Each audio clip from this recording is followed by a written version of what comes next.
Okay. Et springvand er altid et godt sted at starte. Kan du se alle mønterne dernede på bunden? Jeg har hørt fra forpagteren, at de engang imellem samler alle mønterne sammen. At de efterhånden har en stor pose fuld, som de overvejer at grave ned i haven et sted. Det kunne blive en ret vild skat at finde. Især hvis der går mange år. Tænk hvis de om 200 år, i år 2212, fandt en masse af vores tids 2 kroner. Det vil sikkert være et fund på størrelse med guldhornene. Nå, vi må hellere komme afsted. Vi skal ud i eventyrkrattet. Lad os følges ad. Ind gennem portvælvingen her. Her blæser altid lidt. Dengang H.C. Andersen rejste rundt i omegnen, beklagede han sig altid over den her skånselsløse vestenvind. Vinden blæste. Vinden blæste så skarpt. Vinden blæste. Vinden blæste så skarpt. Vinden blæste så skarpt, at huden på min næse flossede. Jeg havde et klæde for næse og mund helt for vinden. Hudløs i ansigtet af vestenvind. Vi skal ind gennem den hvide port herovre til venstre. Jeg fik stærk snue og gik i seng før 10:00.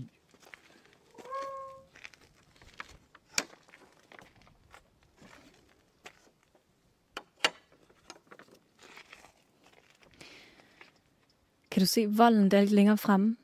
Den skal vi udenom, så vi kommer til at gå mellem voldgraven og selve volden. Der er en lille sti derhen, vi kan følge. Hvis jeg husker rigtigt, er der en lille lysning lidt længere fremme med en hvid bænk her rundt om hjørnet, hvor vi kan sætte os. Sikke voldsomt mange bregner op på volden. Bregner, parentes, Polypodiopsida, parentes slut, er en klasse af planter, som består af omkring 20.000 arter. En bregne er en karplante, som formerer sig ved hjælp af sporer. De fleste bregner kræver et miljø, hvor der er en del fugtighed i jorden. Flere bregner er almindelige i Danmark, typisk i skoven, blandt andet ørnebregne, almindelig engelsød, almindelig mangeløv. Bregner findes på alle kontinenter, dog formentlig undtagen Antarktis. Bregner findes også i alle klimazoner.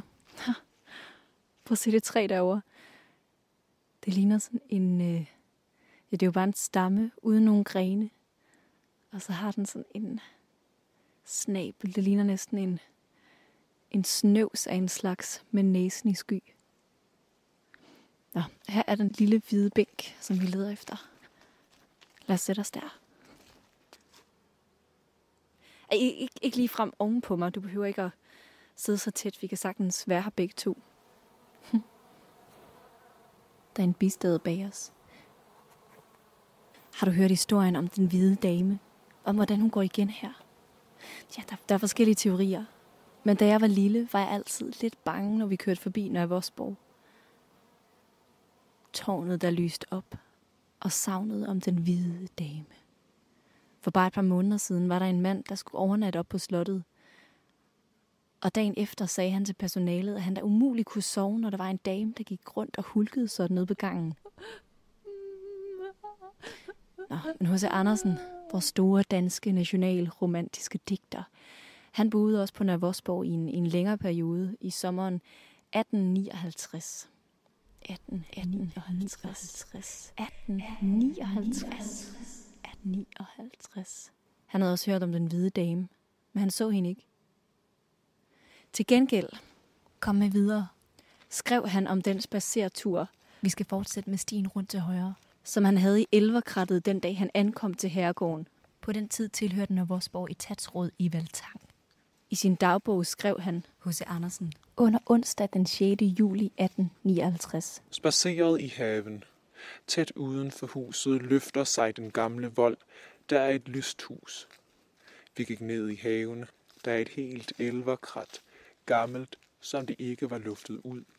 Ingen solstråle, ingen vindstød. Skimlet vand på graven. Skimlet vand på graven. Han mener nok voldgraven. Og måske hentydede han til alt den andemad, som der også er på voldgraven nu. Hvis du kigger ud til højre, kan du se det. Den er helt grøn. Af andemad. Andemad, parentes, Aracea, parentes slut. Andemad er en gruppe af meget små, fritsvømmende vandplanter med grenet plade og tynde, nedhængende rødder. Navnet bruges som et par slægter inden for Animede-familien, der ifølge nyeste forskning regnes for at være en del af Arum-familien.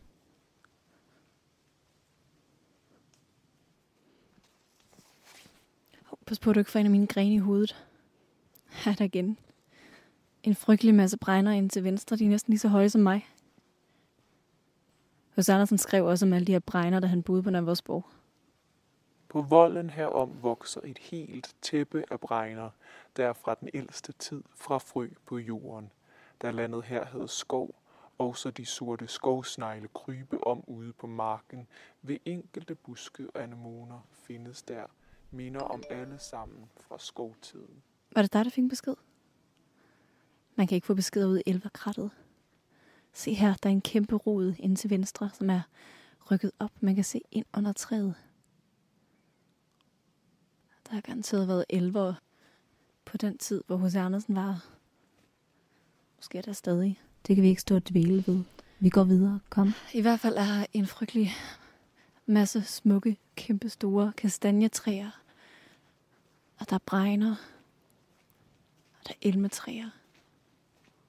Og der er skrabbeblade. Rhododendron.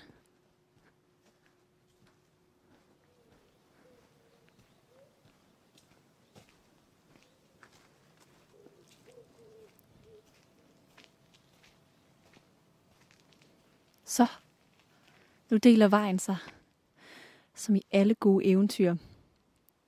Hvilken vej skal vi vælge? Okker, gokker, højre, lokker. Her til højre, vi tager den vej. Den går nærmest lige ud. Ja, prøv at se op til venstre, der er endnu en hvid bænk, hvor man kan sidde og tage sig et hvil. Og træerne er nærmest et ryglæn til den. Deler vejen så endnu en gang. Vi skal bare fortsætte lige ud. Eller til højre, om du vil, her ind i den her lille rhododendron sti. Og der er en lille bro. Den skal vi over. Lyden er at trampe på træ. Kan du høre gøen? Vi skal passe på, at vi ikke vækker kongeørreden, der efter sigende bor i voldgraven omkring Nørresborg. Den er kæmpe stor, kan springe virkelig højt. Her er endnu en bro. Man kan også holde øje med alle skovsneglen i skovbunden. Her er der en bro over på den anden side af voldgraven. Den skal vi ikke gå over. Men prøv at sætte dig her på hug ved siden af broen. Hov, så du det der? Det er jo godt at have været kongeøden. Se, andemaden. Den ser virkelig tæt ud. Pas på, at du ikke falder i vandet. For selvom andemaden ser tyk og bæredygtig ud, så er det en illusion. Lidt ligesom skyerne ser tykke og uigennemtrængelige ud, når man er oppe at flyve. Nå, lad os gå lidt videre. Vi skal langs den her brune, bregne sti, hvor der ligger kastanjer på jorden. Vi skal følge stien rundt her. Pas på, at du ikke skvætter i det her kæmpe, mæssige rodnet.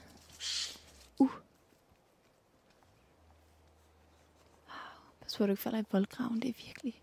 Vi går helt tæt langs vandet nu.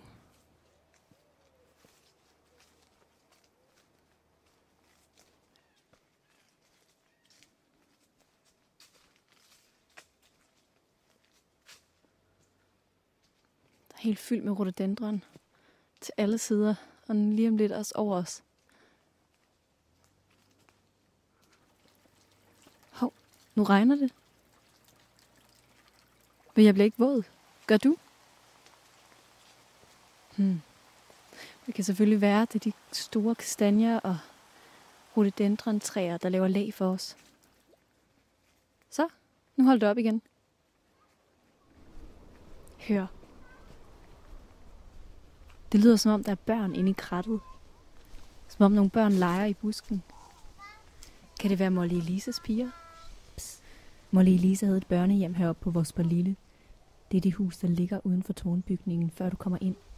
I mere end 30 år tog hun forældreløse piger til sig og gav dem alt, hvad hun havde. Vi må videre.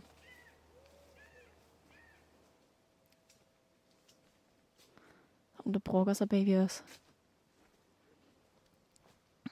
Vi skal rundt om hjørnet her.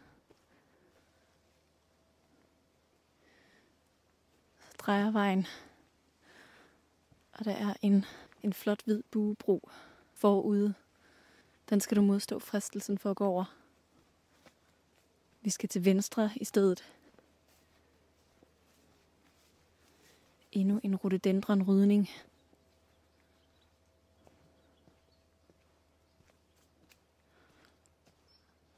Og så går vi til højre. Jeg trådte i en snegl. I en skovsnegl. Nå, pas på dem. Det kan jeg ikke anbefale at træde i. Tjek lige, at du har voldgraven på din højre side. Altså, du kan ikke se den, men den er der bag rhododendronbuskene. Og så har du 3 store træer op til venstre. Vi skal gå mellem de 3 træer og voldgraven.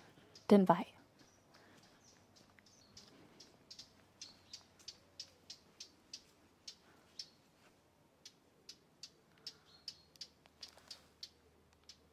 Her ved det sidste træ. Prøv at stoppe og høre. Lyden kommer fra kronen.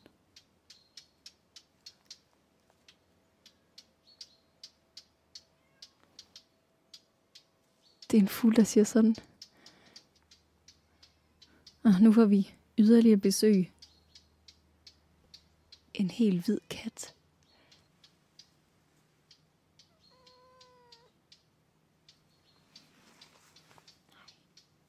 Hej kat. Vil du sige noget? Nej, du vil bare spænde. Du går ind i mikrofonen, kat. Okay, nok med dyrelivet for nu. Vi skal ned ad den lille grussti her til højre. Den, der fører under stenbroen.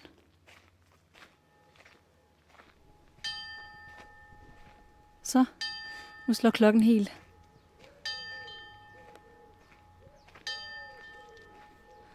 Hvis du har et skarpt øje, skulle du næsten gå op og se på det flotte store ur oppe i porten.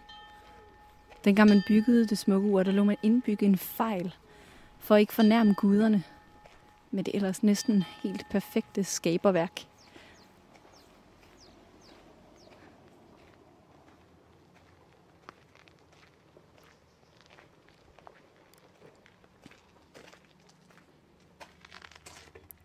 Så, stop her under broen en gang. Har en ret vild akustik herinde. Hallo? Hallo? I Danmark er jeg født, der har jeg hjemme. Der er jeg rodet, derfra min verden går. Du danske sang, du er min moders stemme. Så sødt velsignet du mit hjerte når. Du danske friske strand, hvor altids kæmpe grave står mellem æblegård og humlehave. Dig elsker jeg, Danmark, mit fædreland. Ja, se om der er fulgt efter os. Den helt hvide kat. Der løb den. Vi skal også videre. Vi skal op ad trappen herude. På den anden side af broen. Op til venstre. Så er vi lige ved at være tilbage til der, hvor vi startede. Hjem ude hjem. Næsten ligesom et rigtigt eventyr. Og her var den hvide port. Den hvide Nørre-Vosborg. Den hvide herregård. Den hvide bænk. Den hvide bro. Og den hvide kat sidder lige derhenne. Jeg ved, om du kan se hende. Og den hvide dame. Nu tror jeg, du selv kan finde tilbage ind gennem porten og ind til springvandet op i receptionen og aflevere hørebøfferne igen. Jeg forsvinder bare ind i muren her. Hej, tak for turen. Det var hyggeligt. Dejligt, at der stadig er nogen, der gider at følges med usynlige damer.